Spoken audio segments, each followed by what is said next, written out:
الحمد للہ وکفا والصلاة والسلام علی سیدنا محمد المصطفیٰ وعلی آلہ المجتبی واصحابہ نجوم الہدی اما بعد فاعوذ باللہ من الشیطان الرجیم بسم اللہ الرحمن الرحیم وما آتاکم الرسول فخذوہ وما نہاکم عنہ فانتہوا واتقوا اللہ ان اللہ شدید العقاب صدق اللہ العظیم۔ ناظرین کرام، باب العلم انواریہ ایجوکیشنل سوسائٹی کے زیر اہتمام بخاری شریف کا سلسلہ وار درس جاری ہے۔ گزشتہ نشست میں تیمم کا پہلا باب اور اس کے تفصیلات پیش کیے گئے۔ باب اول میں باب اول کی احادیث مکمل ہو گئی۔ اب تیمم، کتاب التیمم میں دوسرا باب شروع ہو رہا ہے۔ باب اذا لم یجد ماء ولا ترابا، حدیث نمبر 336۔ حدثنا زكريا بن يحيى قال حدثنا عبد الله بن نمير قال حدثنا هشام بن عروة عن أبيه عن عائشة أنها استعارت من أسماء قلادة فهلكت فبعث رسول الله صلى الله عليه وسلم رجلا فوجدها فأدركتهم الصلاة وليس معهم ماء فصلوا فشكوا ذلك إلى رسول الله صلى الله عليه وسلم فأنزل الله آية التيمم فقال أسيد بن حضير لعائشة جزاك الله خيرا فوالله ما نزل بك أمر تكرهينه إلا جعل الله ذلك لك وللمسلمين فيه خيرا۔ باب اذا لم یجد ماء ولا ترابا، یہ بیان ہے اس بات کا کہ جب کوئی شخص پانی بھی نہ پائے اور مٹی بھی نہ پائے تو کیا کرے۔ اس باب میں یہ ذکر کیا گیا ہے کہ جب کسی شخص کو پانی نہ ملے جس سے وہ وضو کر سکے اور نہ اس کو مٹی ملے جس سے وہ تیمم کر سکے، آیا وہ بغیر وضو اور بغیر تیمم کی نماز پڑھے گا یا نہیں۔ اور اس میں علماء کے کئی مذاہب ہیں، یعنی کوئی شخص بے وضو ہو اور اس کے پاس پانی بھی موجود نہ ہو اور مٹی بھی موجود نہ ہو تو وہ کیا کرے گا، اس کا کیا حکم ہے، اس کے تفصیلات انشاءاللہ اس میں بیان کیے جائیں گے۔ حدیث نمبر 336۔ امام بخاری رحمۃ اللہ علیہ فرماتے ہیں کہ ہم کو زکریا بن یحییٰ نے یہ حدیث بیان کی، انہوں نے کہا ہم کو عبداللہ بن نمیر نے یہ حدیث بیان کی، انہوں نے کہا ہم کو ہشام بن عروہ نے یہ حدیث بیان کی۔ ہشام بن عروہ اپنے والد عروہ سے روایت کرتے ہیں، عروہ حضرت عائشہ رضی اللہ تعالیٰ عنہ سے روایت کرتے ہیں انہا استعارت، حضرت عائشہ رضی اللہ تعالیٰ عنہ حضرت اسماء رضی اللہ تعالیٰ عنہ سے عاریتاً ایک ہار لیے، فہلکت پس وہ گم ہو گیا، فبعث رسول اللہ بس اللہ کے رسول علیہ الصلوۃ والسلام ایک شخص کو روانہ فرمائے اس کی تلاش میں، اس کو تلاش کرنے کے لیے، فوجدہ پر بس وہ اس کو پا لیا، فادرکتہم الصلاۃ پھر نماز کا وقت آ گیا، ولیس معہم ماء جبکہ ان لوگوں کے ساتھ، ان صحابہ کرام کے ساتھ پانی نہیں تھا، فصلوا بس وہ لوگ بغیر وضو کے نماز پڑھ لی، فشکوا ذلک پھر وہ اللہ کے رسول علیہ الصلوۃ والسلام سے اس کی شکایت کی تو اللہ تعالیٰ تیمم کی آیت نازل فرمایا، وقال اسید بن حضیر تو حضرت اسید بن حضیر نے حضرت عائشہ رضی اللہ تعالیٰ عنہ سے کہا، عرض کیا اللہ آپ کو جزائے خیر دے، یعنی بہترین صلہ اور بدلہ عطا فرمائیں، بس اللہ کی قسم جب بھی آپ پر کوئی ایسی چیز پیش آئے جو آپ کو ناپسند ہو تو اللہ نے اس میں آپ کے لیے اور مسلمانوں کے لیے خیر رکھ دی، یعنی کوئی بھی جب آپ پر کوئی مشکل معاملہ درپیش ہو جاتا ہے، ایسی چیز جب آپ کے ساتھ پیش آتی ہے جس کو آپ ناپسند فرماتے ہیں لیکن اس میں اللہ تعالیٰ آپ کے لیے بھی خیر رکھتا ہے، اللہ تعالیٰ اور مسلمانوں کے لیے بھی، جیسے یہ تیمم کا مسئلہ ہوا، حضرت عائشہ رضی اللہ تعالیٰ عنہ کا ہار گم ہو گیا لیکن اس کی وجہ سے تیمم کا حکم مل گیا امت کو، قیامت تک ایک تیمم کی رخصت اور اجازت اللہ کی طرف سے عطا کی گئی۔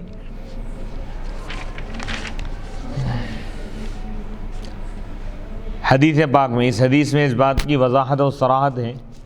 کہ صحابہ کرام، بعض صحابہ نے بغیر وضو اور بغیر تیمم کی نماز پڑھی تھی۔ علامہ بدر الدین عینی رحمۃ اللہ علیہ فرماتے ہیں امام بخاری نے اس عنوان میں مٹی کے نہ ملنے کا ذکر کیا ہے۔ اس کی وجہ یہ ہے کہ صحابہ کرام رضی اللہ تعالی عنہم نے بغیر وضو کے نماز پڑھی، کیونکہ ان کے پاس پانی نہیں تھا اور نہ ہی انہوں نے تیمم کیا تھا، کیونکہ اس وقت تک انہیں تیمم کرنے کا علم نہیں تھا۔ بس گویا کہ انہوں نے نہ پانی پایا اور نہ مٹی۔ اس کی تائید اس حدیث سے ہوتی ہے۔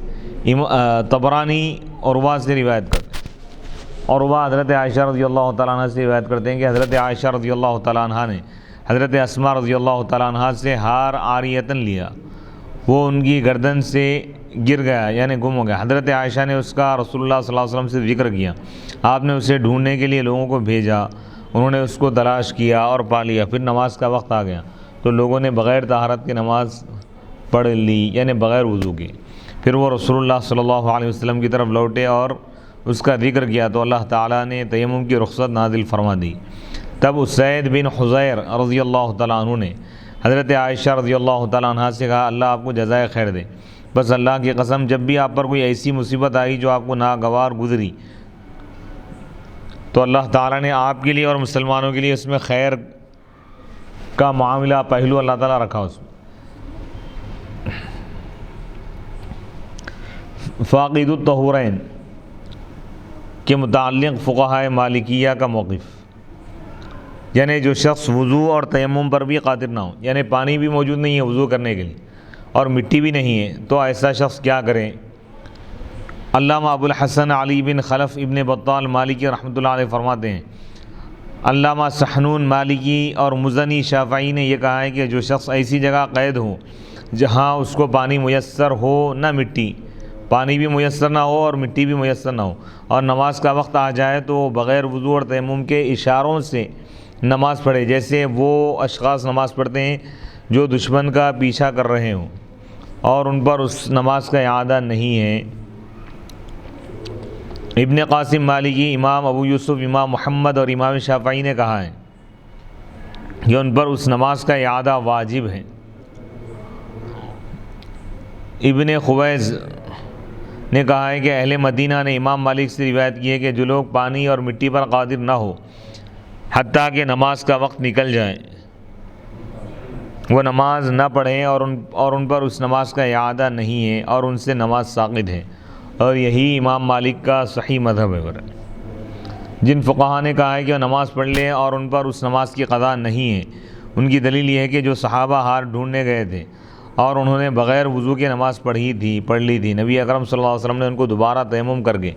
نماز پڑھنے کا حکم نہیں دیا۔ المحلب نے کہا ہے کہ جب بغیر وضو کے تیمم کے ساتھ نماز پڑھنا جائز ہے تو ہمارے لیے پانی اور مٹی نہ ملنے کی صورت میں بغیر تیمم اور بغیر وضو کے بھی نماز پڑھنا جائز ہے۔ ابو ثور نے کہا اس مسئلے کا قیاس اس شخص پر ہے جس کو کپڑے نہ ملے، یعنی جو شخص برہنہ ہو اور اس کے پاس کپڑے موجود نہ ہو تو اس کا برہنہ نماز پڑھنا جائز ہے اور اس پر نماز کا اعادہ نہیں ہے،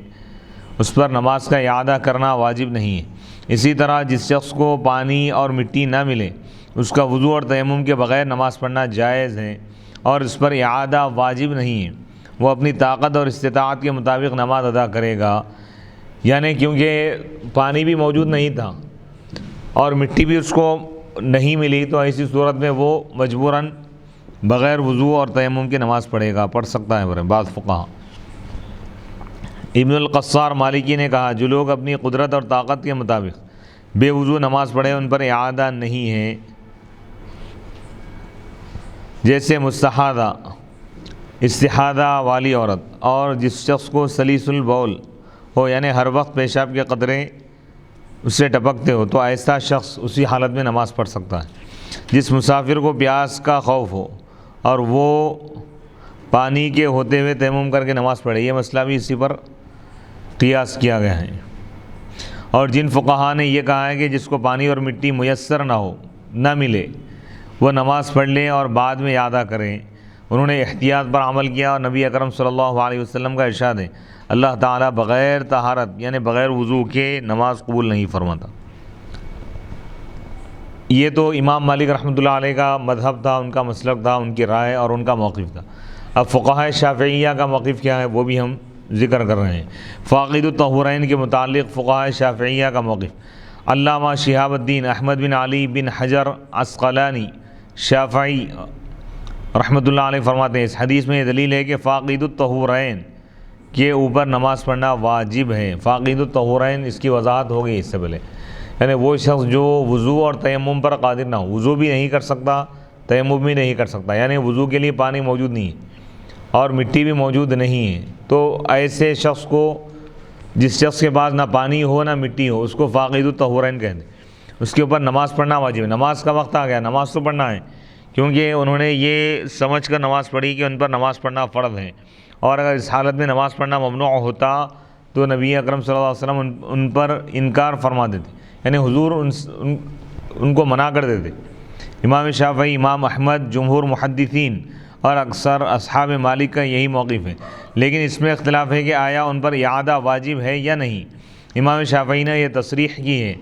وضاحت کی ہے کہ ان پر اعادہ واجب ہے۔ ان کی دلیل یہ ہے کہ یہ عذر نادر ہیں، یعنی بہت کم پیش آنے والا عذر ہے، اس لیے ان سے اعادہ ساقط نہیں ہوگا۔ اس نماز کو دوبارہ وہ لوگ پڑھیں گے، اگر پانی مل گیا تو وضو بنا کے دوبارہ پڑھیں گے اس کی قضا، یا اگر مٹی مل گئی تو تیمم کر کے دوبارہ پڑھیں گے۔ امام احمد کے قول مشہور کے مطابق نیز سحنون مالکی اور ابن المنذر کا موقف، امام احمد کے مشہور قول کے مطابق نیز سحنون مالکی اور ابن المنذر کا موقف یہ ہے کہ ان پر اعادہ واجب نہیں ہے۔ ان کی دلیل اس باب کی حدیث ہے، یعنی اعادہ واجب نہیں ہے، پڑھ لیے بس ختم۔ اور اگر ان پر اعادہ واجب ہوتا تو نبی اکرم صلی اللہ علیہ وسلم اس کو بیان فرما دیتے، کیونکہ وقت حاجت سے بیان کو مؤخر کرنا جائز نہیں، یعنی جس وقت بیان کرنے کی ضرورت ہے اسی وقت بیان کرنا ضروری ہے، اس بعد میں تاخیر سے بیان نہیں کر سکتے۔ لیکن اس دلیل کو رد کیا گیا ہے کہ اعادہ فوراً تو واجب نہیں ہے، اس لیے وجوب اعادہ کی الگ دلیل ہونی چاہیے۔ امام ابو حنیفہ اور امام مالک کا مشہور قول یہ ہے کہ وہ نماز نہ پڑھیں، اور اگر نماز پڑھ لی ہے تو ان پر اعادہ واجب ہے۔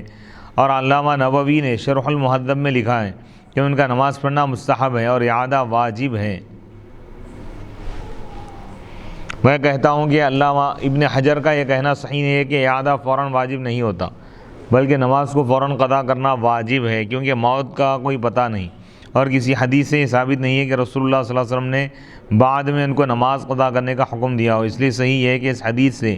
یہ ثابت ہوتا ہے کہ ان پر اس نماز کا اعادہ نہیں تھا۔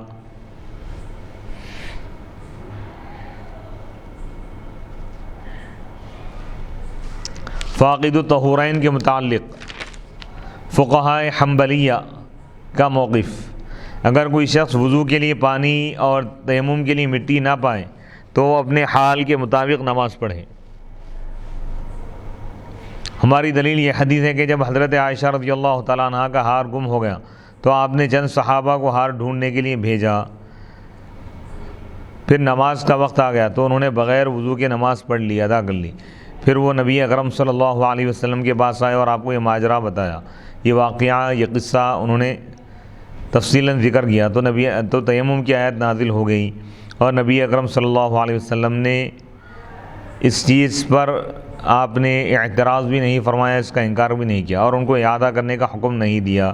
اس سے معلوم یہ ہوا کہ اعادہ واجب نہیں ہے، اور اس لیے کہ طہارت شرط ہے، بس طہارت نہ ہونے کی وجہ سے نماز کو مؤخر نہیں کیا جائے گا، جیسے ستر اور استقبال قبلہ کا حکم ہے۔ اور جب یہ ثابت ہو گیا تو جس شخص نے اپنے حال کے موافق نماز پڑھی، پھر اس کو پانی مل گیا یا مٹی مل گئی تو وہ نماز نہیں دہرائے گا۔ اور امام احمد کا دوسرا قول یہ ہے کہ وہ نماز دہرائے گا، نماز کا اعادہ کرے گا، کیونکہ نماز کی ایک شرط مفقود ہو گئی۔ اور پہلا قول صحیح ہے کیونکہ وہ حدیث کے موافق ہے، نیز اس لیے کہ اس کو جو حکم دیا گیا تھا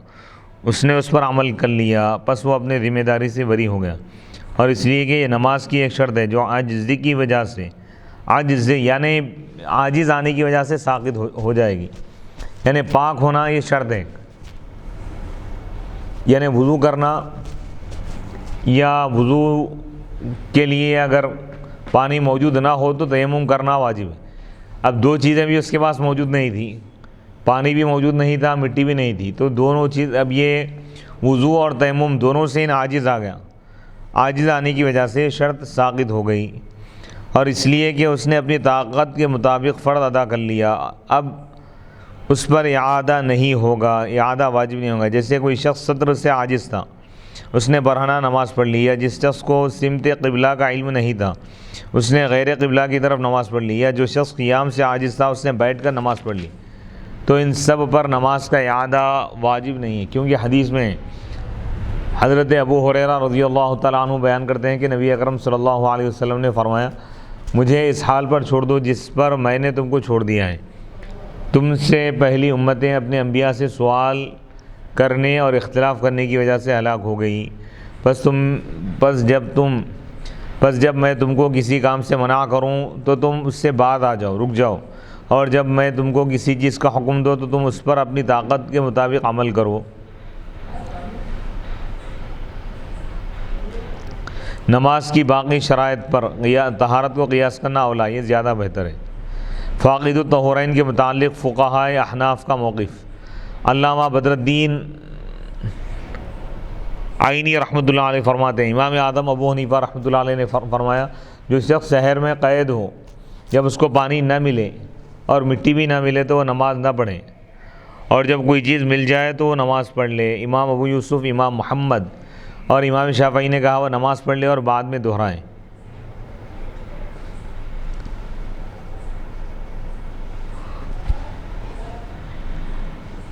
علامہ محمد امین عمر بن عبدالعزیز الشامی در مختار کی شرح میں فرماتے ہیں، جس شخص کے لیے پانی اور مٹی میسر نہ ہو، بعید طور یعنی اس طور پہ کہ اس کو کسی نجیس جگہ میں قید کر دیا گیا ہو اور پاک مٹی کی طرف اس کا نکلنا ممکن نہ ہو، امام ابو حنیفہ رحمۃ اللہ علیہ کے نزدیک وہ نماز کو مؤخر کرے گا، یعنی بعد میں پڑھے گا، کیونکہ نبی اکرم صلی اللہ علیہ وسلم نے فرمایا، بغیر طہور، بغیر طہارت کے، بغیر پاکی کے نماز نہیں ہے، یعنی وضو یا تیمم کا ہونا شرط ہے، ضروری ہے۔ اور امام ابو یوسف اور امام محمد نے کہا کہ وہ وقت کے احترام میں نمازیوں کے ساتھ تشبہ کرے، یعنی نمازیوں کی مشابہت اختیار کر لے، یہ واجب ہے، اور اگر اس کو خشک جگہ مل جائے تو وہ رکوع اور سجدہ کرے، ورنہ کھڑے ہو کر اشارے سے نماز پڑھے، اور اس میں نماز کی نیت نہ کریں،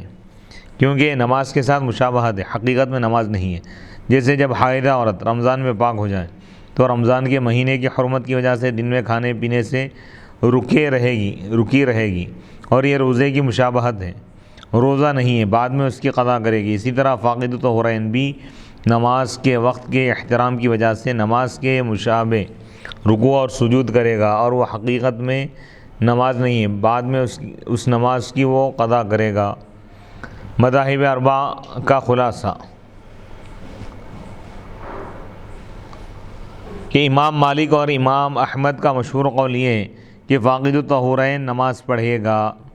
اور اس پر اعادہ نہیں ہے، جیسا کہ صحیح البخاری حدیث نمبر 336 میں یہ بات بیان کی گئی ہے، اور قوت دلیل کے اعتبار سے ان کا مذہب راجح ہے، امام مالک اور امام احمد کا، یعنی مضبوط ہے۔ امام شافعی نے کہا ہے کہ وہ نماز پڑھے اور اس پر اعادہ واجب ہے، اور وجوب اعادہ پر کوئی دلیل نہیں ہے۔ امام اعظم ابو حنیفہ رحمۃ اللہ علیہ نے فرمایا ہے کہ وہ نماز نہ پڑھیں، ان کی دلیل وہ حدیث ہے کہ بغیر طہارت کے نماز قبول نہیں ہوتی، مگر تحقیق یہ ہے کہ عذر کی صورت میں طہارت کی شرط ساقط ہو جاتی ہے، اور جیسے مستحاضہ اور دیگر معذورین سے طہارت کی شرط ساقط ہو جاتی ہے، ان کے خون کے یا پیشاب کے قطرات ٹپکنے کی صورت میں گرتے رہیں پھر بھی ان کی نماز صحیح ہے۔ اور قوی ترین دلیل صحابہ کا پانی نہ ملنے کی صورت میں نماز پڑھنا اور اس پر نبی اکرم صلی اللہ علیہ وسلم کا انکار نہ کرنا ہے،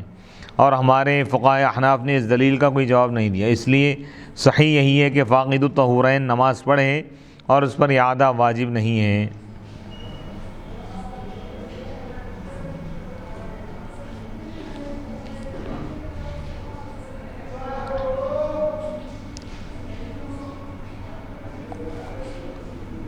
اور امام اعظم ابو حنیفہ رحمۃ اللہ علیہ فرماتے ہیں کہ جب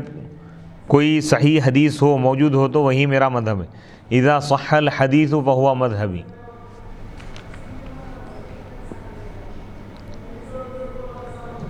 یہ حدیث تمام کتب صحہ اور سنن میں مذکور ہے، ذکر کی گئی۔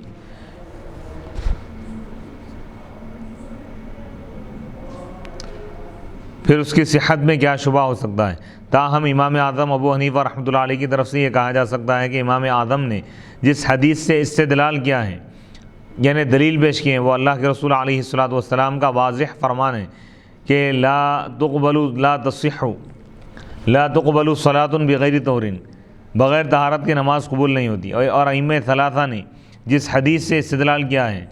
دلیل پیش کی ہے کہ پانی نہ ملنے کی صورت میں صحابہ نے بغیر وضو کے نماز پڑھی اور رسول اللہ صلی اللہ علیہ وسلم نے اس پر انکار نہیں فرمایا۔ یہ آپ کی تقریر ہے،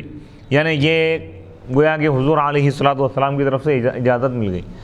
صحابہ کرام تیمم کی آیت نازل ہونے سے پہلے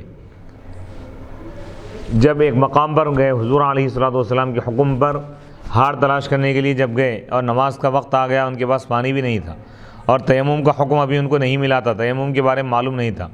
تو بغیر طہارت کے یعنی بغیر وضو کے بغیر تیمم کی نماز پڑھ لی۔ پھر حضور کے سامنے اس کا ذکر کیے تو حضور علیہ الصلاۃ والسلام منع نہیں فرمائے تم کیوں پڑھے، یا تم دوبارہ پڑھ لو وضو بنا کے، ایسا نہیں فرمائے۔ تو اس سے معلوم یہ ہوا کہ کوئی شخص اگر ایسے مقام پر ہو یا ایسی جگہ پر ہو جہاں اس کو مٹی بھی اگر نہ ملے اور پانی بھی نہ ملے، جیسے کوئی قید کی حالت میں ہے یا کوئی ایسے مقام پر ہے جہاں پر مٹی بھی موجود نہیں ہے یا پاک مٹی نہیں ہے اور پانی بھی موجود نہیں ہے، اور نماز کا وقت آ جائے تو کیا کرنا چاہیے؟ تو ایسے وقت پہ وہ اسی حالت میں نماز پڑھ لے اور دوبارہ اس کا اعادہ کرنے کی ضرورت نہیں ہے۔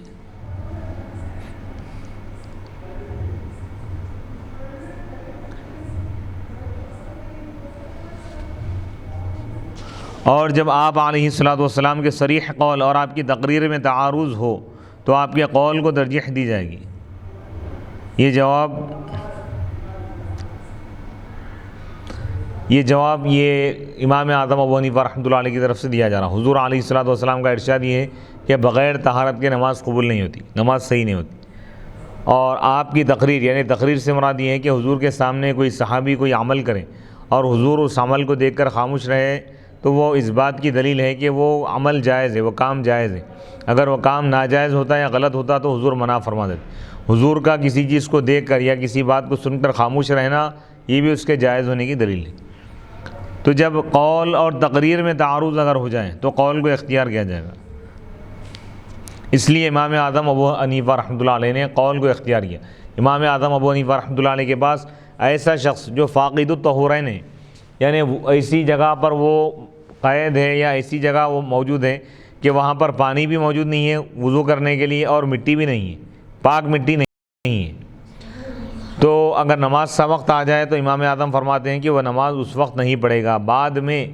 جب اس کو پانی مل جائے یا پاک مٹی مل جائے، پانی مل جائے تو وضو کر کے نماز پڑھے گا، یا اگر پاک مٹی مل جائے تو تیمم کر کے ان نمازوں کی قضا کر لے گا۔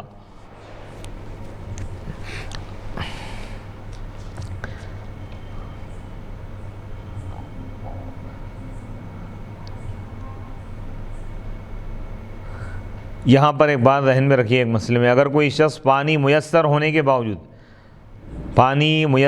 باوجود اور پانی پر قادر ہونے کے باوجود بھی بے وضو نماز پڑھے تو یہ گناہ کبیرہ ہے۔ اور اگر وضو کو غیر ضروری سمجھ کر بے وضو نماز پڑھے تو یہ کفر ہے۔ وضو کو فرض نہیں سمجھا، یعنی وضو کو فرض نہیں سمجھ رہا ہوں اور بغیر وضو کے نماز پڑھ لیا تو کافر ہو جائے گا، کیونکہ وضو فرض ہے۔ باب نمبر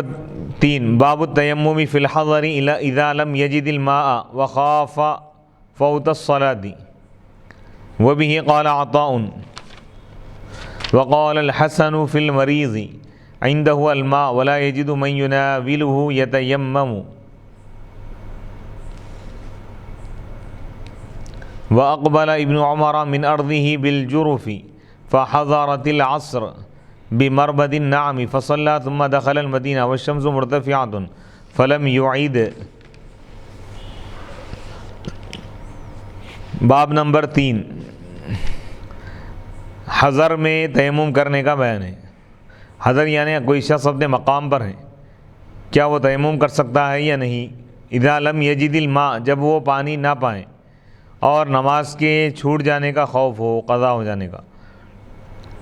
اس باب میں یہ بیان کیا گیا ہے کہ شہر میں تیمم کرنے کا کیا حکم ہے اور اس میں دو قیدیں ہیں، پانی نہ ملے، نماز کا وقت نکلنے کا خوف ہو، اور پانی نہ ملنے کی صورت، اور پانی نہ ملنے میں یہ صورت بھی داخل ہے کہ شہر میں پانی تو ہو لیکن اس کے حصول پر قدرت نہ ہو، مثلا پانی کنویں میں ہو لیکن اس کے پاس کنویں سے پانی نکالنے کا آلہ نہ ہو،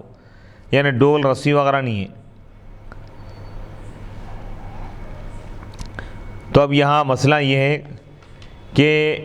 تیمم کے جائز ہونے کے لیے دو چیزیں شرط ہیں۔ تیمم اس وقت کر سکتے ہیں جبکہ پانی موجود نہ ہو، چاہے وہ اپنے مقام پر ہو، وطن میں ہو یا سفر میں ہو، پانی نہ ملے، چاروں جانب ایک ایک میل تلاش کرے گا، پہلے دیکھنے کے بعد، تلاش کرنے کے بعد پانی اگر نہیں ملا تو وہ تیمم کر سکتا ہے۔ دوسری صورت یہ ہے کہ پانی تو موجود ہے لیکن اس کو استعمال کرنے پر یہ قادر نہیں، یعنی بیمار ہے، پانی بہت موجود ہے لیکن یہ کوئی شخص بیمار ہے، اور اگر وہ پانی استعمال کرے گا تو اس کی بیماری بڑھ جائے گی، بخار ہے یا کوئی ایسی بیماری ہے جس میں پانی کا استعمال نقصان دے، تو ایسی صورت میں وہ تیمم کرے گا۔ پانی اگر موجود ہے لیکن وضو بنانے میں یا پانی لانے میں تاخیر ہو جائیں گی اور اس کی وجہ سے نماز کا وقت نکل جائے گا، نماز قضا ہو جائیں گی، تو قضا کے خوف سے تیمم نہیں کر سکتے۔ پانی اگر موجود ہے، پانی ملنے کا امکان ہے، تو پانی لانے کے بعد پانی حاصل کر کے وضو کر کے ہی وہ نماز پڑھے گا، تیمم کر کے نماز نہیں پڑھ سکتا۔ البتہ نماز جنازہ کے لیے تیمم کر سکتا ہے کیونکہ نماز جنازہ کی قضا نہیں ہے، کسی شخص کی اگر چھوٹ جائے تو دوبارہ نہیں پڑھ سکتا ہوں ایک مرتبہ جماعت ہونے کے بعد، تو ایسی صورت میں کیونکہ وضو بنا کے آنے تک نماز کے چھوٹ جانے کا اگر خوف ہے، جماعت ٹھہر گئی ہے، اگر نماز جنازہ اگر شروع ہو گئی تو وہ تیمم کر کے نماز ادا کر سکتا ہے۔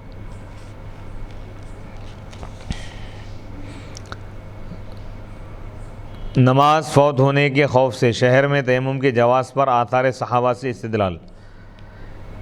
یعنی بعض صحابہ کے اقوال یہ کہ نماز کے فوت ہونے کے خوف سے بھی تیمم کیا جا سکتا ہے، اور عطا کا بھی یہی قول ہے۔ اس تعلیق کی اصل یہ حدیث ہے، ابن جریج عطا سے روایت کرتے ہیں، انہوں نے کہا جب تم شہر میں ہو اور نماز کا وقت آ جائے اور تمہارے پاس پانی نہ ہو تو تم پانی کا انتظار کرو، اور اگر تمہیں نماز کے فوت ہونے کا خوف ہو تو تم تیمم کر کے نماز پڑھو۔ علامہ بدر الدین آئینی رحمۃ اللہ علیہ فرماتے ہیں شہر میں تیمم کے جواز کی 3 شرطیں ہیں۔ اگر وہ وضو میں مشغول ہوا تو نماز جنازہ کے فوت ہو جانے کا خوف ہو، یعنی کوئی شخص اپنے مقام پر ہے، پانی بھی موجود ہے لیکن اس کے باوجود وہ تیمم کر سکتا ہے، کب؟ اس صورت میں کہ اگر وہ وضو کرنے میں مشغول ہو جائے تو نماز جنازہ کے چھوٹ جانے کا خوف ہو، وضو بنا کے آنے تک نماز کے چھوٹ جانے کا اگر خوف ہے نماز جنازہ کے، تو وہ اس صورت میں تیمم کر سکتا ہے، اگرچہ کہ پانی موجود ہے، اگرچہ کہ وہ پانی استعمال کر سکتا ہے۔ نماز عید کے فوت ہونے کا خوف ہو، یعنی چھوٹ جانے کا خوف ہو، جنوبی کو یہ خوف ہو کہ اس نے غسل کیا تو وہ سخت بیمار ہو جائے گا یا مر جائے گا، تو ایسی صورت میں، ایسی حالت میں وہ تیمم کر سکتا ہے۔ وقال الحسن، اور حسن بصری نے اس مریض کے متعلق، اس بیمار کے متعلق فرمایا جس کے پاس پانی ہو اور اس کو وضو کرانے والا نہ ہو تو وہ تیمم کر کے نماز پڑھ لے، یعنی کوئی شخص ایسا بیمار ہے کہ بستر سے اٹھ نہیں سکتا، اپنا کام خود نہیں کر سکتا، وضو تو کر سکتا ہے لیکن اپنے بستر سے اٹھنے پر قادر نہیں ہے، کوئی اگر اس کو وضو کرا دے تو کر لے سکتا ہے لیکن وضو کرانے والا ہم پر موجود نہیں ہے، تو حسن بصری رحمۃ اللہ علیہ فرماتے ہیں کہ وہ تیمم کر کے نماز پڑھ سکتا ہے لیٹے لیٹے۔ امام ابن ابی شیبہ نے حسن بصری اور ابن سیرین سے روایت کیا ہے جس شخص کو یہ امید ہو کہ وہ وقت کے اندر پانی کے استعمال پر قادر ہو جائے گا وہ تیمم نہ کرے، یعنی وقت کے ختم ہونے سے پہلے پانی ملنے کا اگر امکان ہے تو وہ تیمم کر کے نماز نہیں پڑھے گا، وضو بنا کے ہی نماز پڑھے گا۔ جیسے لائٹ چلے گئی، پانی وغیرہ بھرنا ہے، ٹینک میں پانی ختم ہو گیا تو آپ فوراً تیمم کر کے نماز نہیں پڑھ سکتے، کیونکہ ابھی وقت کے اندر لائٹ کے آنے کا اگر امکان ہے اور پانی بھر گیا اب یا کسی اور جگہ سے یا پڑوسیوں کے پاس سے یا کسی اور مقام سے پانی لے سکتے ہیں تو آپ تیمم نہیں کر سکتے۔ تیمم کے لیے پانی کو تلاش کرنا بھی شرط ہے، چاروں جانب، یعنی آگے پیچھے دائیں اور بائیں جانب ایک ایک میل پانی کو وہ تلاش کرے گا، پانی اگر نہ ملے تب وہ تیمم کرے گا۔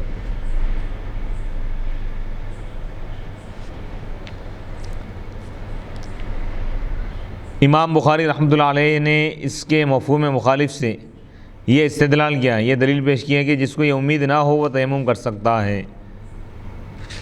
وَأَقْبَلَ ابن عمر من أرضه بالجرف،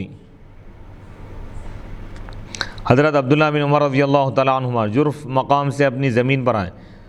تو اونٹوں کے باڑے میں عصر کا وقت آ گیا، بس انہوں نے نماز پڑھی، پھر مدینے میں داخل ہوئے۔ ابھی سورج بلند تھا تو انہوں نے نماز نہیں دہرائی۔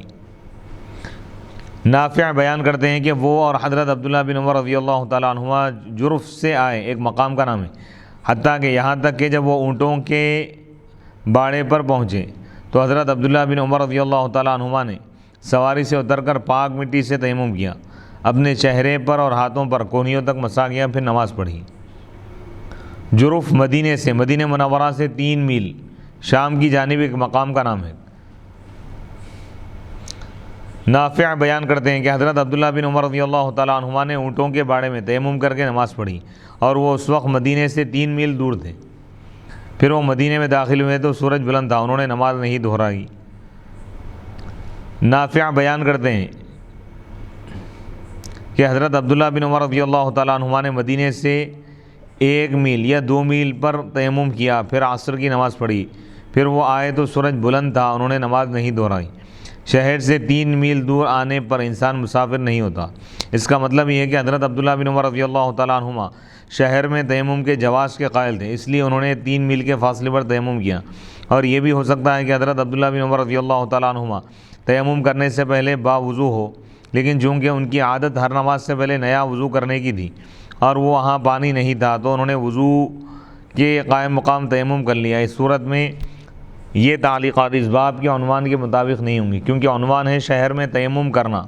جب کوئی شخص پانی نہ پائے اور نماز کے قضا ہونے کا خوف ہو۔ اس تعلیق پر یہ اعتراض ہوتا ہے کہ امام بخاری رحمۃ اللہ علیہ نے اس تعلیق کو مختصر ذکر کیا ہے اور اس میں تیمم کا ذکر نہیں ہے، اس لیے یہ تعلیق باب کے موافق نہیں ہے۔ اس کا جواب یہ ہے کہ ظاہری ہے کہ امام بخاری نے تو تیمم کا ذکر کیا تھا، لیکن جن ناقلین نے صحیح بخاری کے نسخوں کو نقل کیا ہے ان سے تیمم کا لفظ چھوٹ گیا۔ بہرحال خلاصہ یہ ہے کہ شہر میں تیمم کر سکتے یا نہیں۔ تو اب بعض فقہا یہ کہتے ہیں کہ بھئی شہر میں رہنے والا آدمی تیمم نہیں کرے گا، لیکن ایسا نہیں ہے۔ صحیح اور معتبر قول احناف کے پاس یہ ہے کہ تیمم کے جواز کے لیے 2 شرطوں میں سے کوئی ایک اگر پائی جائے تو تیمم کرنا جائز ہے، بلکہ جملہ 3 چیزیں۔ پہلی چیز یہ ہے کہ تیمم اس وقت جائز ہے جب پانی موجود نہ ہو، تلاش کرنے کے باوجود نہ ملے، یا پانی اگر پیسوں میں بک رہا ہو اور اس شخص کے پاس اتنے پیسے موجود نہ ہو جس میں وہ پانی خرید سکے، تو ایسی صورت میں وہ تیمم کر سکتا ہے، چاہے وہ شہر میں ہو یا دوسرے مقام پر ہو، وطن میں ہو، حضر میں ہو یا سفر میں ہو۔ دوسری چیز یہ ہے کہ پانی تو موجود ہے لیکن یہ شخص پانی کے استعمال پر قادر نہیں ہے، بیمار ہے کوئی شخص، بیمار شخص پانی کے رہتے ہوئے بھی تیمم کر سکتا ہے اگر اس بیماری میں پانی کا استعمال کرنا نقصان دہ اگر ہو تو۔ بیماری سے ایسی چھوٹی موٹی بیماری مراد نہیں ہے، جیسے سر میں درد ہو رہا ہے یا لائٹ اگر بخار ہے، پانی استعمال کیا جا سکتا ہے، نقصان دہ نہیں ہے پانی کا استعمال، تو تیمم نہیں کر سکتا۔ پانی کا استعمال نقصان دہ اگر ہے تو ہی وہ تیمم کر سکتا ہے۔ تیسری چیز، نہ اس کو بیماری کا عذر ہے نہ پانی نہ ہونے کا عذر ہے، پانی بھی موجود ہے اور یہ بیمار بھی نہیں ہے، اس صورت میں بھی تیمم کرنا جائز ہے۔ وہ کب؟ نماز جنازہ کے لیے، جنازہ کی نماز اگر شروع ہو جائے اور یہ وضو کر کے آنے تک نماز کے چھوٹ جانے کا اگر خوف ہے، تیمم کر لیں گے۔ کیوں؟ جنازے کا بدل نہیں ہے، کوئی دوبارہ نہیں پڑھی جائیں گے، اس کی قضا نہیں ہے۔ لیکن عام نمازوں میں جیسے ظہر کی جماعت ٹھہر گئی، آخری رکعت چل رہی ہے، اس وقت کوئی شخص پہنچا اور وہ بے وضو ہے، اور اگر اس کو یہ خوف ہے کہ بھئی وہ وضو بنا کے آنے تک نماز چھوٹ جائیں گی، تو ہم تیمم نہیں کر سکتا، کیونکہ جماعت چھوٹ گئی تو تنہا تو پڑھ سکتا ہوں، جمعہ کے لیے بھی تیمم نہیں کیا جا سکتا۔ جیسے جمعہ کی آخری رکعت اگر چل رہی ہو، ویسے وقت اگر کوئی شخص مسجد میں داخل ہو گیا اور وہ وضو کر کے آنے تک امام صاحب سلام پھیر دیں گے، نماز ختم ہو جائے گی، جمعہ کے چھوٹنے کا خوف اگر ہے تب بھی وہ تیمم نہیں کر سکتا، وضو بنا کے ہی آنا ہے۔ کیوں؟ جمعہ اگر چھوٹ جائے تو ظہر پڑے گا، جمعہ کا بدل ہے، لیکن جنازے کا بدل نہیں ہے، نماز جنازہ کا، اس کی قضا نہیں ہے۔ حدیث نمبر 337، حدثنا يحيى بن بكير قال حدثنا الليث عن جعفر بن ربيعة عن الأعرج قال سمعت عميرا مولى ابن عباس قال أقبلت أنا وعبد الله بن يسار مولى ميمونة زوج النبي صلى الله عليه وسلم حتى دخلنا على أبي جهيم بن الحارث بن السم الأنصاري فقال أبو جهيم أقبل النبي صلى الله عليه وسلم من نحو بئر جمل فلقيه رجل فسلم عليه فلم يرد عليه النبي صلى الله عليه وسلم حتى أقبل على الجدار فمسح بوجهه ويديه ثم رد عليه السلام۔ امام بخاری رحمۃ اللہ علیہ فرماتے ہیں کہ ہم کو یحییٰ بن بکیر نے یہ حدیث بیان کی، انہوں نے کہا ہم کو لیث نے حدیث بیان کی جعفر بن ربیعہ سے، جعفر بن ربیعہ اعرج سے روایت کرتے ہیں، انہوں نے کہا میں نے عمیر عبداللہ بن عباس رضی اللہ تعالیٰ عنہ کے آزاد کردہ غلام عمیر کو یہ کہتے ہوئے سنا، انہوں نے کہا میں اور عبداللہ بن یسار جو حضرت میمونہ رضی اللہ تعالیٰ عنہ کے آزاد کردہ غلام ہیں، میں اور عبداللہ بن یسار آئے حتیٰ دخلنا، یہاں تک کہ ہم ابو جہیم بن حارث بن سمہ انصاری کے پاس داخل ہوئے۔ ابو جہیم نے کہا نبی اکرم صلی اللہ علیہ وسلم بئر جمل کے پاس سے آئے، فلقیہ رجل، بس حضور علیہ الصلوۃ والسلام سے شخص ملاقات کیا، فسلم علیہ، بس وہ حضور کو سلام کیا، تو نبی اکرم صلی اللہ علیہ وسلم اس کو جواب نہیں دیے، سلام کا جواب نہیں دیا، یہاں تک کہ آپ دیوار کے پاس آئے، بس آپ نے اپنے چہرے اور ہاتھوں کا مسح کیا، پھر آپ نے اس کے سلام کا جواب دیا۔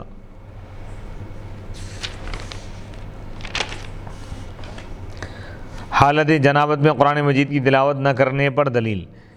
باب کے عنوان سے اس حدیث کی مطابقت اس طرح ہے کہ آپ نے سلام کا جواب دینے کے لیے شہر میں تیمم کیا، جبکہ آپ تیمم کرنے سے پہلے بھی سلام کا جواب دے سکتے تھے، اس میں یہ دلیل ہے۔ امام بخاری جو عنوان قائم کیا کہ شہر میں، حضر میں، وطن میں، اپنے مقام پر آدمی تیمم کر سکتا ہے اگر پانی نہ ملے، تو یہ حضور کے عمل سے استدلال کی کہ حضور سلام کا جواب دینے کے لیے آپ تیمم فرمائیں۔ اس میں یہ دلیل ہے کہ جب شہر میں نماز کے فوت ہونے کا خوف ہو پھر بھی تیمم کیا جا سکتا ہے، بلکہ وہ زیادہ مؤکد ہے، کیونکہ نماز بغیر وضو اور تیمم کے جائز نہیں، اور سلام کا جواب بغیر وضو اور تیمم کے دینا جائز ہے۔ نیز اس میں یہ دلیل بھی ہے کہ آپ نے بے وضو سلام کا جواب دینا پسند نہیں کیا، کیونکہ سلام کے جواب میں لفظ سلام کا ذکر کیا جاتا ہے اور وہ اللہ تعالیٰ کا اسم پاک ہے، اللہ کا نام ہے، اور آپ نے اللہ تعالیٰ کا نام بے وضو لینا پسند نہیں کیا، تو جب آپ بے وضو اللہ تعالیٰ کا نام نہیں لیتے تھے تو آپ حالت جنابت میں قرآن مجید کی تلاوت کیسے کر سکتے ہیں؟ اس حدیث میں امام بخاری کا رد ہے جو اس کے قائل ہیں۔ امام بخاری کیا بولتے ہیں؟ امام بخاری کا مسلک یہ ہے کہ حالت جنابت میں قرآن کی تلاوت کر سکتے بولتے ہیں، جائز ہے،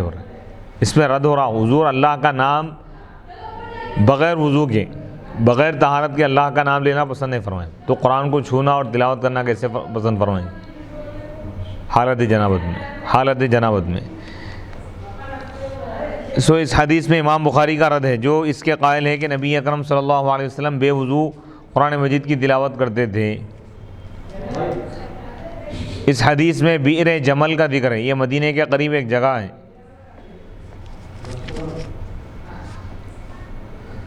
حضرت عبداللہ بن عمر رضی اللہ تعالیٰ عنہ بیان کرتے ہیں کہ نبی اکرم، اسی طرح کی ایک اور بھی واقعہ ہے کہ نبی پاک علیہ الصلوۃ والسلام طہارت سے فارغ ہوئے،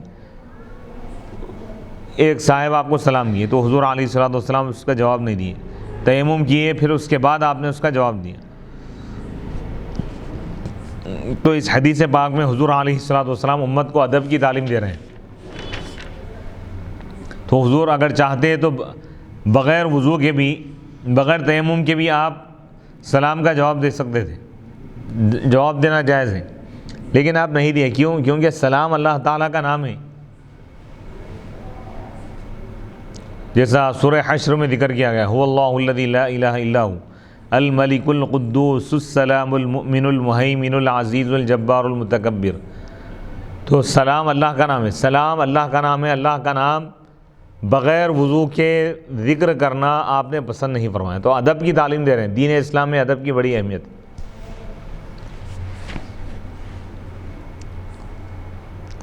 شہر میں تیمم کے جواز کے متعلق ائمہ کا مذہب، یعنی ائمہ اربعہ کا اس میں اختلاف ہے. علامہ ابو الحسن علی بن خلف ابن بطال مالکی رحمۃ اللہ علیہ فرماتے ہیں، اس مسئلے میں فقہا کا اختلاف ہے کہ جب شہر میں کسی شخص کو یہ خوف ہو کہ اگر وہ وضو کرنے میں مشغول ہو جائے تو نماز کا وقت نکل جائے گا، آیا اس کے لیے تیمم کرنا جائز ہے؟ امام مالک نے کہا وہ تیمم کر کے نماز پڑھ لے اور وہ اس نماز کو نہیں دہرائے گا. اوزاعی، ثوری، امام اعظم ابو حنیفہ رحمۃ اللہ علیہ اور امام محمد کا بھی یہی قول ہے. امام اعظم ابو حنیفہ رحمۃ اللہ علیہ کے نزدیک صرف نماز جنازہ اور نماز عیدین کے فوت ہونے کے خوف سے شہری کے لیے تیمم کرنا جائز ہے، اور دیگر نمازوں کے فوت ہونے کے خوف سے ان کے نزدیک تیمم کرنا جائز نہیں ہے. یہ مسئلہ ہدایہ میں ذکر کیا گیا ہے. یعنی شہر میں رہنے والا شخص، شہر میں رہنے یعنی مقام پر، اپنے مقام پہ کوئی ہے، وطن میں، اپنے سفر میں نہیں ہے، اپنے مقام پر ہے، اپنے وطن میں، تو وہ یعنی جس مقام پر وہ رہتا ہے وہ اس کا وطن ہے. پیدائش کا جو مقام ہے، جائے پیدائش، تو وہ اس مقام کو شہر کہتے ہیں. تو کوئی اپنے مقام پر ہے یا وطن اقامت میں، کوئی شخص اپنے مقام پر ہی موجود ہے، سفر میں نہیں ہے، کیا اس کے لیے تیمم جائز ہے یا نہیں؟ تو احناف کے لیے نماز جنازہ کے لیے وہ تیمم کر سکتا ہے، نماز جنازہ کی چھوٹنے کے خوف سے. یہ تو امام مالک کا مسلک اوپر بیان کیا گیا. احناف کے پاس یہ ہے کہ شہر میں رہنے والا شخص صرف نماز جنازہ کے چھوٹنے کے خوف سے وہ تیمم کر سکتا ہے، اور عیدین کی نماز بھی چھوٹنے کے خوف سے کر سکتا ہے. امام مالک رحمۃ اللہ علیہ کے متعلق ابھی اوپر ذکر کیا گیا ہے. امام مالک نے کہا ہے کہ وہ تیمم کر کے نماز پڑھ لے اور اس نماز کو نہیں دہرائے گا. نماز کے چھوٹنے کا اگر خوف ہے، نماز کے وقت کے نکل جانے کا اگر خوف ہے، تو وہ صرف نماز جنازہ ہے یا نماز جنازہ کے علاوہ بھی نمازیں بیان کر رہے ہیں امام مالک رحمۃ اللہ علیہ تمام نمازوں کے لیے فرما رہے ہیں. کیا فرما رہے ہیں؟ کہ وہ تیمم کر کے نماز پڑھ سکتا ہے. اگر وضو کرنے کی وجہ سے یا وضو میں مشغول ہونے کی وجہ سے نماز کے چھوٹنے کا اگر خوف ہے، تیمم کر سکتا ہے. یہ مسئلے کو ذہن میں رکھیے پہلے، اس کے بعد کئی مسائل ذکر کیے جائیں گے. امام مالک سے دوسری روایت یہ ہے کہ وہ تیمم کر کے نماز پڑھ لے اور اس نماز کو دہرائے گا. لیث اور امام شافعی کا بھی یہی قول ہے. امام مالک سے تیسری روایت یہ ہے کہ وہ وضو کرے، خاص سورج طلوع ہو جائے، اور یہی امام ابو یوسف اور امام ظفر کا قول ہے. انہوں نے کہا ہے وہ بالکل نماز نہ پڑھیں اور نماز کا فرض اس کے ذمے ہے، حتیٰ کہ وہ پانی سے، یہاں تک کہ وہ پانی سے وضو کرنے پر قادر ہو جائیں، کیونکہ ان کے نزدیک شہر میں تیمم کرنا جائز نہیں. بعض ائمہ کے پاس جیسے امام ابو یوسف، امام ظفر کے پاس شہر میں ان تیمم نہیں کر سکتا. نماز کا وقت اگر ختم بھی ہو رہا ہے تو کوئی بات نہیں، بعد میں قضا پڑھیں گا، لیکن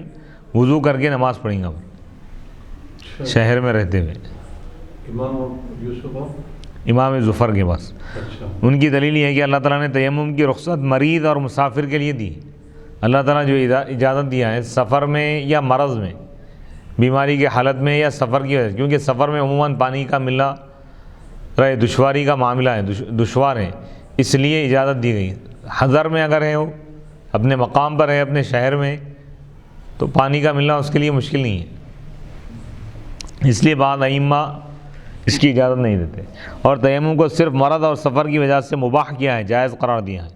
اس لیے شہری اور تندرست آدمی کے لیے تیمم کرنا جائز نہیں ہے. امام اعظم ابو حنیفہ رحمۃ اللہ علیہ کا بھی یہی مذہب ہے اور ان کی بھی یہی دلیل ہے. شہری کے لیے کیا ہے بولے ایمان کے ذریعے اجازت نہیں ہے تیمم کی، نماز کے چھوٹ جانے کے خوف سے بولے، یعنی بالکل نماز کا آخری وقت ہے، ویسے وقت پہ وہ بیدار ہوا، اٹھا اور وضو بنا کے آنے تک نماز کا ٹائم ختم ہو جائے گا، تو اس خوف سے تیمم نہیں کر سکتا ہوں۔ یہ مسئلے کو ذہن میں رکھیں۔ المحلب نے کہا ہے کہ بئر جمل کی حدیث میں شہر میں تیمم کرنے کے جواز کی دلیل ہے، مگر اس حدیث میں یہ دلیل نہیں ہے کہ اس تیمم کے ساتھ نماز پڑھنا بھی جائز ہے۔ اس تیمم کے ساتھ نبی اکرم صلی اللہ علیہ وسلم نے صرف جواب دینے کا، سلام کے جواب دینے کا ارادہ فرمایا تھا، کیونکہ بغیر طہارت کے آپ اللہ کے ذکر کو ناپسند فرماتے۔ نماز پڑھنے کا ذکر نہیں ہے اس میں، سلام کرنا ایک الگ چیز ہے، نماز پڑھنا ایک الگ چیز ہے۔ علامہ ابن بطال کہتے ہیں میں نے بعض اہل علم کو علامہ محلب کی یہ دلیل سنائی تو انہوں نے کہا اس حدیث سے شہر میں تیمم کرنے کا جواز مستنبط ہوتا ہے جب شہر کے پانی تک پہنچنے میں نماز کے فوت ہونے کا خوف ہو، کیونکہ جب شہر میں سلام کا جواب دینے کے لیے تیمم کرنا جائز ہے، جبکہ آپ کے لیے تیمم سے پہلے بھی سلام کا جواب دینا جائز تھا، تو اس سے یہ استنباط کیا جاتا ہے، اس سے یہ مسئلہ مستنبط ہوتا ہے کہ جب شہر میں نکالا جاتا ہے کہ جب شہر میں نماز کے فوت ہونے کا خوف ہو تو اس کے لیے تیمم کرنا جائز ہے، بلکہ یہ زیادہ موقت ہے، کیونکہ نماز بغیر وضو اور تیمم کے جائز نہیں ہے، اور سلام کا جواب دینا بغیر وضو اور بغیر تیمم کے جائز ہے، اور نیز تیمم صرف بیماروں اور مسافروں کے لیے مباح کیا گیا ہے تاکہ جب انہیں نماز کے فوت ہونے کا خوف ہو تو وہ نماز کو اپنے وقت میں پڑھ لیں۔ لہذا ہر وہ شخص جس کو پانی میسر نہ ہو اور اس کو نماز کے فوت ہونے کا خوف ہو تو وہ تیمم کرے۔ مسافر اور مریض کے لیے یہ نص سے ثابت ہے، اور شہری اور تندرست کے لیے قیاس سے ثابت ہے اور دلیل قاطع ہے۔ نیز فقہائے احناف نے نماز جنازہ اور نماز عیدین کے لیے شہری اور تندرست کے لیے تیمم کرنے کو جائز قرار دیا ہے، باقی نمازوں کے لیے بھی شہری اور تیمم کے لیے تیمم کو جائز قرار دینا چاہیے۔ احناف کے پاس کیا ہے، نماز جنازہ کے چھوٹنے کا اگر خوف ہے تو تندرست آدمی بھی تیمم کر سکتا ہے اور شہری بھی کر سکتا ہے، اور عیدین کی نماز کے لیے بھی کر سکتا ہے۔ اس سے ہٹ کر عام نمازوں کے چھوٹنے کے خوف سے تیمم نہیں کر سکتا، یعنی بالکل نماز کا وقت ختم پہ ہے، ویسے وقت پہ اگر کوئی بیدار ہوا 5 منٹ ہے یا 10 منٹ باقی رہ گئے، سمجھو وضو بنا کے آئے تک نماز کا ٹائم ختم ہو جائے گا، اس خوف سے اب تیمم نہیں کر سکتا، بلکہ وضو کر کے نماز پڑھیں گا۔ شہری اور تندرست کے تیمم کے جواز پر علامہ ابن بطال کے دلائل کے جوابات، ابن بطال جائز قرار دی، اس کے جوابات دے رہے ہیں کہ علامہ المحلب کا یہ کہنا صحیح ہے کہ صحیح البخاری حدیث نمبر 337 میں نبی اکرم صلی اللہ علیہ وسلم کی جس تیمم کا ذکر ہے وہ آپ نے صرف سلام کا جواب دینے کے لیے کیا تھا، اور یہ تیمم شہر میں نماز کے جواز کے لیے نہیں تھا۔ اور علامہ ابن بطال نے دوسرے علماء پر پوچھ کر جو اس کے جواب میں یہ کہا ہے کہ قرآن مجید میں جو مسافروں اور بیماروں کے لیے تیمم کو مباح کیا گیا ہے، جائز قرار دیا گیا ہے، اس کے ساتھ یہ شرط بھی ملحوظ ہے کہ پانی نہ ملے اور ان کو وضو کرنے کی وجہ سے نماز کے فوت ہونے کا خوف ہو۔ انہوں نے اپنی رائے سے اس شرط کا اضافہ کیا ہے، قرآن مجید میں اس کا ذکر نہیں۔ پھر اس شرط پر انہوں نے شہری اور تندرست کو قیاس کیا کہ اس کو بھی اگر وضو کرنے کی وجہ سے نماز کے فوت ہونے کا خوف ہو تو وہ بھی تیمم کر سکتے ہیں۔ اس طرح تیمم کی بیمار اور مسافر کے ساتھ خصوصیت نہیں رہے گی اور ہر شخص تیمم کر سکے گا۔ علامہ ابن بطال نے اپنی اس دلیل کو دلیل قاطع کہا ہے، اور در حقیقت یہ دلیل باطل ہے اور نص قرآن کے خلاف اور اس کے مزاحم ہے۔ یعنی قرآن میں اللہ تعالیٰ مسافر کے لیے اجازت دیا اور بیمار کے لیے، اور اس شخص کے لیے جو پانی نہ پائے، کوئی شخص اپنے مقام پر ہے، پانی بھی موجود ہے، صرف نماز کے چھوٹنے کا خوف ہے وضو کرنے کی وجہ سے، تو وہ تیمم نہیں کر سکتا، وضو کر کے ہی نماز پڑھیں گا۔ عذر کی وجہ سے تیمم جائز قرار دیا گیا، یہاں پہ عذر نہیں ہے نا، یہاں پہ یہ اس کی کاہلی ہے کہ نماز کے اخیر وقت میں وہ نماز کی طرف متوجہ ہو، پہلے سے ہی متوجہ ہونا چاہیے تھا اس کو۔ نیز علامہ ابن بطال نے اس سے معارضہ کیا ہے، ٹکراؤ کیا ہے، کہ معارضہ کیا ہے کہ فقہائے احناف نے کہا ہے کہ جب شہری کو وضو کرنے کی وجہ سے نماز جنازہ یا عیدین کی نماز کے فوت ہونے کا خوف ہو تو وہ تیمم کر سکتا ہے، لہذا دیگر فرائض کے لیے بھی شہری اس صورت میں تیمم کر سکتا ہے۔ علامہ ابن بطال کا یہ معارضہ بھی صحیح نہیں ہے، ان کا یہ تعارض، کیونکہ نماز جنازہ اور عیدین کی نماز کی قضا نہیں ہوتی، تعارض یعنی ٹکراؤ، لہذا یہ نمازیں اگر فوت ہو جائیں تو ان کی تلافی نہیں ہو سکتی، اسی وجہ سے شہری کو ان کے لیے تیمم کی اجازت دی گئی ہے۔ اور اگر باقی نمازیں وضو میں اشتغال مشغول ہونے کی وجہ سے فوت ہو جائیں تو ان کی قضا نماز سے تلافی ہو سکتی ہے، اس لیے دیگر فرائض کو نماز جنازہ اور عیدین پر قیاس کرنا درست نہیں ہو رہا۔ جیسے 5 وقتہ نماز ہے، اس کی قضا ہے، ظہر چھوٹ گئی، عصر چھوٹ گئی، وضو بنا کے وہ اس کی قضا کر سکتا ہے، لیکن جنازے کی نماز چھوٹ جائے تو اس کی قضا نہیں ہے، عیدین چھوٹ جائے تو قضا نہیں ہے، الگ نہیں پڑھ سکتا ہوں۔ عیدین کے لیے جماعت شرط ہے، خطبہ یہ عیدین کے لیے جماعت شرط ہے، اس کے لیے تنہا نہیں پڑھ سکتا، لیکن عام نمازیں تنہا بھی پڑھ سکتا ہے اگر جماعت چھوٹ جائے یا اگر وقت اگر نکل جائے تو قضا پڑھ سکتا ہے، لیکن عیدین کی قضا نہیں ہے۔ عید کی نماز نہیں پڑھا کوئی تو دوسرے دن اس کی قضا نہیں کر سکتا ہوں، بعد میں وقت کے نکلنے کے بعد اس کی قضا نہیں کی جا سکتی۔ بعض علماء نے کہا ہے کہ نبی اکرم صلی اللہ علیہ وسلم نے سلام کا جواب دینے کے لیے جو تیمم یا وضو کیا تھا وہ سورہ مائدہ آیت نمبر 6 سے منسوخ ہو گیا ہے وہ حکم، کیونکہ اس آیت میں نماز پڑھنے کے لیے وضو اور تیمم کا حکم دیا ہے، اور اس کے منسوخ ہونے پر دوسری دلیل یہ ہے کہ حدیث میں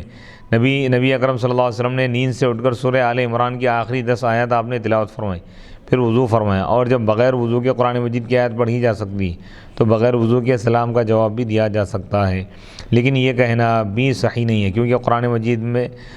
قرآن مجید میں نماز پڑھنے کے لیے وضو اور تیمم کرنے کا حکم دیا ہے، لیکن اس میں حصر نہیں کیا ہے کہ جب قرآن کو چھونے کے لیے بھی وضو، حصر یعنی اس میں تاکید نہیں کی، یہ حصر نہیں کیا کہ جب کہ قرآن مجید کو چھونے کے لیے بھی وضو کیا جاتا ہے اور طواف کعبہ کے لیے بھی وضو کیا جاتا ہے، اور نبی اکرم صلی اللہ علیہ وسلم نے نیند سے اٹھ کر بیدار ہو کر جو قرآن مجید کی آیات تلاوت فرمائی، اس کا ایک جواب یہ ہے کہ نیند سے آپ کا وضو نہیں ٹوٹتا، اور اس کے بعد جو آپ نے وضو کیا وہ حصول فضیلت کے لیے تھا۔ دوسرا جواب یہ ہے کہ اگر بالفرض آپ اس وقت بے وضو تھے تو آپ نے بیان جواز کے لیے آیات پڑھی، یعنی بغیر وضو کے قرآن پڑھ سکتے لیکن چھو نہیں سکتے۔ اور باب مذکور ذکر کیے گئے باب کی حدیث میں ہے کہ آپ صلی اللہ علیہ وسلم نے تیمم کر کے سلام کا جواب دیا، اور سنن ابی داؤد میں آپ علیہ الصلوۃ والسلام نے حضرت مہاجر بن قنفذ کو وضو کر کے سلام کا جواب دیا، تو ان دونوں صورتوں میں آپ نے مستحب پر عمل کیا، لہذا صحیح البخاری کی حدیث مذکورہ حدیث کو منسوخ قرار دینا صحیح نہیں ہو رہا ہے۔ حدیث اپنی جگہ ہے، بیان جواز کے لیے استحباب ادباً آپ تیمم کر کے آپ سلام کا جواب دیں۔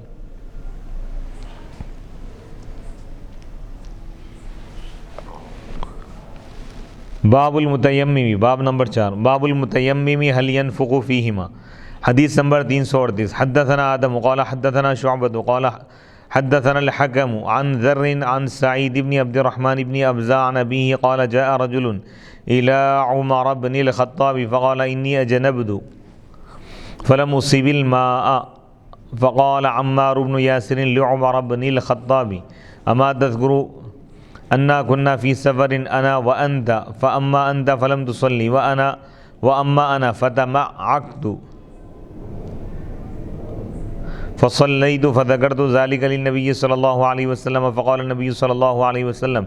إنما كان يكفيك هكذا، فضرب النبي صلى الله عليه وسلم بكفيه الأرض ونفخ فيهما ثم مسح بهما وجهه وكفيه۔ باب نمبر 4،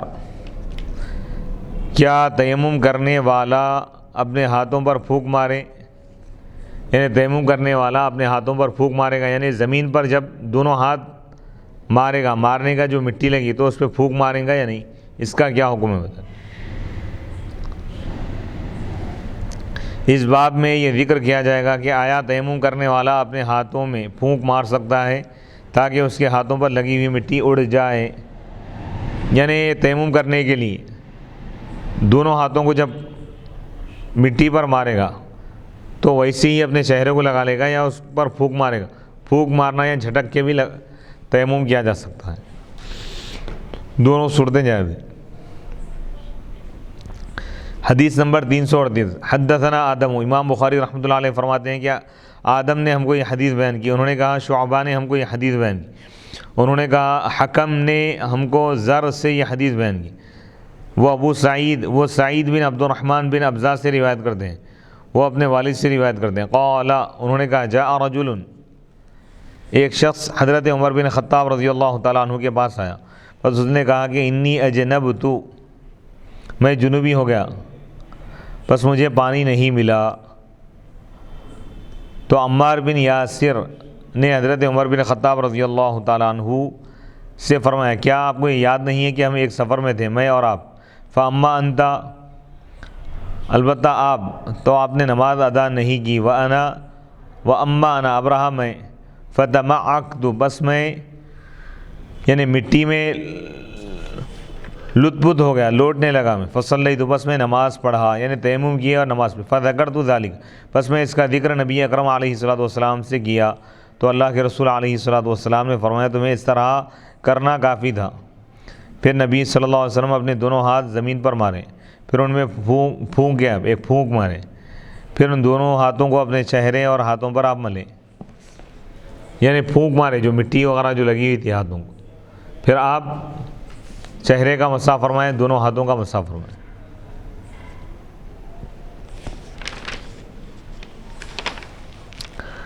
حضرت عمر بن خطاب رضی اللہ تعالیٰ عنہ کے نزدیک جنوبی کے لیے تیمم کا جائز نہ ہونا. اس حدیث سے معلوم ہوا کہ حضرت عمر رضی اللہ تعالیٰ عنہ کے نزدیک جنوبی کے لیے تیمم جائز نہیں تھا، کیونکہ حضرت عمار نے ان سے کہا جنوبی ناپاک شخص کے لیے. تو کیونکہ حضرت عمار رضی اللہ تعالیٰ عنہ نے ان سے کہا رہا آپ کا معاملہ تو آپ نے نماز نہیں پڑھی. یہ حدیث مختصر ہے، اس کی تفصیل اس حدیث میں. حضرت عبد الرحمن بن ابزا رضی اللہ تعالیٰ عنہ بیان کرتے ہیں کہ میں حضرت عمر رضی اللہ تعالیٰ عنہ کے پاس تھا، بس ان کے پاس ایک شخص آیا اور اس نے کہا ہم کسی جگہ 1 ماہ یا 2 ماہ ٹھہرتے ہیں، قیام کرتے ہیں. پھر حضرت عمر نے کہا میں تو اس وقت تک نماز نہیں پڑھوں گا حتیٰ کہ یہاں تک کہ میں پانی کو پالوں. پھر حضرت عمار نے کہا اے امیر المومنین، کیا آپ کو یاد ہے کہ میں اور آپ اونٹوں پر سفر کر رہے تھے، پھر ہم دونوں جنوبی ہو گئے. رہا میں زمین میں لوٹ پوٹ ہو گیا، یعنی زمین پر لوٹنے لگا، میں مٹی میں لوٹنے لگ گیا. پھر ہم نبی اکرم صلی اللہ علیہ وسلم کے پاس گئے، میں نے آپ سے اس کا ذکر کیا تو آپ نے فرمایا تمہارے لیے یہ کافی تھا کہ تم اس طرح کر لیتے. آپ نے دونوں ہاتھ زمین پر مارے، پھر ان پر پھونک ماری، پھر ان دونوں ہاتھوں سے چہرے اور دونوں ہاتھوں پر نصف ہاتھ تک آپ نے مسح کیا، تب یعنی کوہنیوں تک. تب حضرت عمر نے کہا اے عمار اللہ سے ڈرو. حضرت عمار نے کہا اے امیر المومنین اگر آپ چاہیں تو اللہ کی قسم میں کبھی اس کا ذکر نہیں کروں گا. حضرت عمر نے کہا ہرگز نہیں، اللہ کی قسم ہم اس معاملے میں تم کو تمہارے موقف پر رہنے دیں گے. قیاس اور اجتہاد پر دلیل. اس حدیث میں حضرت عمر رضی اللہ تعالیٰ عنہ وہی تفصیل بتا رہے ہیں. اس حدیث میں قیاس کی دلیل یہ ہے کیونکہ حضرت عمار نے کہا میں زمین پر لوٹنے لگا. انہوں نے اجتہاد کیا کہ حدث اصغر میں تو صرف چہرے اور ہاتھوں پر مٹی سے مسح کیا جاتا ہے. حدث اصغر یعنی کوئی اگر بے وضو ہے، تیمم کرنا چاہ رہا تو چہرے کا مسح اور ہاتھ کا مسح کریں گے، اور یہ تیمم وضو کا قائم مقام ہوتا ہے. اور حدث اکبر یعنی جنابت میں تو پورے جسم پر مٹی سے مسح ہونا چاہیے تاکہ وہ غسل کا قائم مقام ہو، کیونکہ غسل میں پورے جسم پر پانی بہایا جاتا ہے، تو تیمم میں پورے جسم میں، یعنی وضو کا تیمم ہے تو صرف چہرے اور ہاتھ کا مسح کرنا چاہیے، ایسا قیاس کرے حضرت عمر. اور جب غسل کی جگہ پہ جب تیمم کیا جا رہا ہے حالت جنابت میں، تو جس طرح غسل میں پورے جسم کو دھویا جاتا ہے تو تیمم میں بھی پورے جسم پہ مٹی لگانا چاہیے، ایسا قیاس کریں حضرت عمار بن یاسر. تو پورے جسم پر مسح ہونا چاہیے. پھر جب انہوں نے نبی اکرم صلی اللہ علیہ وسلم کی واقعہ سنایا تو آپ نے انہیں بتایا کہ حدث اصغر اور حدث اکبر دونوں میں تیمم کی ایک صفت ہے، چاہے وضو کے لیے وضو کی جگہ تیمم کیا جائے، چاہے غسل کی جگہ تیمم کیا جائے، تیمم کا طریقہ تو ایک ہی جبر ہے دونوں کے لیے. یعنی مٹی یا پتھر پر ہاتھ مار کر چہرے اور ہاتھوں پر مسح کرنا. اس سے یہ بھی معلوم ہوا کہ صحابہ حضور کے زمانے میں اجتہاد کرتے تھے، یعنی غور و فکر کر کے مسائل نکالتے تھے، ایک مسئلے کو دوسرے مسئلے پر قیاس کرتے تھے. جی اور کبھی صحابہ کو اجتہاد میں خطا اور کبھی صحابہ سے اجتہاد میں خطا واقع ہو جاتی تھی، نیز خطا منکشف ہونے کے بعد اجتہاد کرنے والے پر اس تیمم سے پڑھی ہوئی نماز کا اعادہ نہیں ہے۔ یعنی مطلب حضرت عمار بن یاسر پورے جسم پر مٹی لگا لیا اور اس سے آپ نماز پڑھیں، جب معلوم ہوا کہ ایسا کرنے کی ضرورت نہیں ہے، تیمم ایسا کیا جاتا ہے، تو نماز نہیں دھو رہے ہیں، تو معلوم یہ ہوا کہ اجتہاد میں اگر خطا بھی ہو تو اس سے سوال نہیں ہوگا، اس پر عذاب نہیں دیا جائے گا۔ اور صحابہ کرام بعض مسائل میں اجتہاد کی، اگر اجتہاد سے کسی صحابی سے خطا بھی اگر ہو جائے تو وہ گنہگار نہیں ہو، جو حق پر ہے، لیکن جن سے خطا ہوئی وہ بھی گنہگار نہیں ہو صحابہ میں۔ تو یہ مسئلہ بہت ضروری ہے بعض مسائل میں، بلکہ بعض ایسے مسائل پیش آئے تاریخ میں کہ صحابہ اجتہاد کی بنیاد پر بڑے بڑے معاملات ہو گئے ان کی طرف، تو اس کی وجہ سے ایک کو تو حق پر مانیں گے ہم، لیکن دوسروں سے جو خطا ہوئی ان کو برا بھلا نہیں کہیں گے، کیونکہ وہ خطا جو ہے خطا اجتہادی ہے۔